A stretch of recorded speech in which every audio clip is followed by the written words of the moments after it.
Hello guys, it's me Rocky and welcome to my new blog. গভীর রাতে কেউ যদি ফোন দিয়ে খিচুড়ির দাওয়াত দেয়, সেই খিচুড়ি কি খাওয়া মিস করা যায় ভাই? না, হ্যাঁ? কখনো মিস করা যায় না। তো গতকাল রাতে হঠাৎ করে আমাদের ডলার ভাই ফোন দিয়ে বললো যে ভাই খিচুড়ির দাওয়াত আপনাদের, শুধু আমাদের না, আমাদের ফ্রিল্যান্সার সবে যারা আছি সকলকে হঠাৎকে দাওয়াত দিল। তো আমরা এই গভীর রাতে যেহেতু দাওয়াত, সেই গভীর রাতেই কিন্তু আমরা তাদের বাসায় যাচ্ছি খিচুড়ি খেতে। এখন কিন্তু গভীর রাত, কটা বাজে সেটা বলা যাবে না। এদিকে নানু এবং শিহাব দুজনেই কিন্তু সিঁড়িতে উঠতেছে।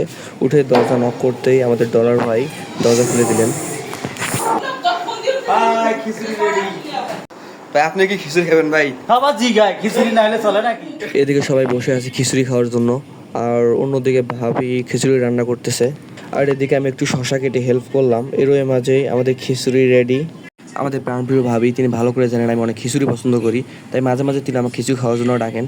তাই এবারও তিনি চাল, ডাল, সবজি, মশলা আর গরুর মাংস দিয়ে তৈরি করলেন রাজকীয় স্বাদের এই খিচুড়ি। খিচুড়ির টেস্ট অনেক বেশি ভালো ছিল, তাই সবাই খিচুড়ি খাওয়া নিয়ে ব্যস্ত, আর এদিকে আমি ভিডিও করা নিয়ে ব্যস্ত। বৃষ্টি পরে টুপটাপ জানালা দেয় ছন্দ, খিচুড়ির গন্ধে ভরে যায় মন, শরীরে পায় প্রশান্ত। খিচুড়ি শুধু একটা খাবার নয়, এটা হচ্ছে বাঙালির একটি বড় আবেগের একটা অংশ। ভাবি রাতের গরম খিচুড়ি, এই দৃশ্য যেন হৃদয়ে গেঁথে থাকা এক নরম অনুভব। খালি বন্ধ সত্যি খায়, এদেরকে আমরা ধরি বসছে, ওটার আর নাম নাই।